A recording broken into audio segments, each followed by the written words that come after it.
Avant de faire la rencontre de notre Seigneur Jésus-Christ, nous vivions dans le monde, même si nous avons été élevés dans une famille chrétienne. Notre âme appartenait à Lucifer comme la parole nous le dit. Rendez grâce au Père, qui vous a rendu capable d'avoir part à l'héritage des saints dans la lumière, qui nous a délivrés de la puissance des ténèbres et nous a transportés dans le royaume du Fils de son amour. Colossiens 1h13.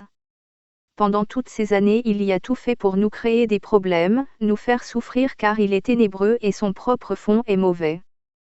Tout ce qu'il voulait c'est détruire notre vie de toutes les façons possibles, il souhaitait créer de la rancune, de la peur, de la haine en créant toutes sortes de liens spirituels pour qu'on demeure dans cet état.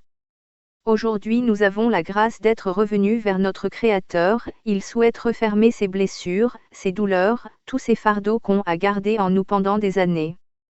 Venez à moi, vous tous qui êtes fatigués et chargés, et je vous donnerai du repos.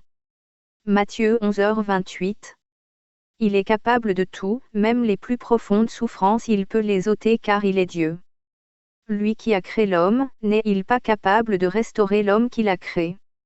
Sur le plan humain c'est la même chose. Si vous achetez un appareil multimédia, une fois cassé le fabricant ne pourra-t-il pas le réparer? Notre Dieu est souverain, passons du temps dans sa présence pour qu'il nous transforme de gloire en gloire et de victoire en victoire. Ne le limitons pas avec notre intelligence humaine. Cette sagesse n'est point celle qui vient d'en haut, mais elle est terrestre, charnelle, diabolique. Jacques 3h15. Si nous passons pas par ce cheminement de la restauration et que nous vivons toujours avec nos souffrances du passé, l'ennemi va l'utiliser pour nous faire vivre continuellement dans la chair en adoptant des comportements contraires à la parole de Dieu. Tels que l'énervement, la haine, la colère, la rancune, la peur, l'adultère, la convoitise, l'envie. Comme les personnes qui ne connaissent pas le Seigneur, nous allons remplacer ces douleurs par des achats compulsifs, des envies permanentes de changement, mais les douleurs resteront là après l'euphorie de l'achat.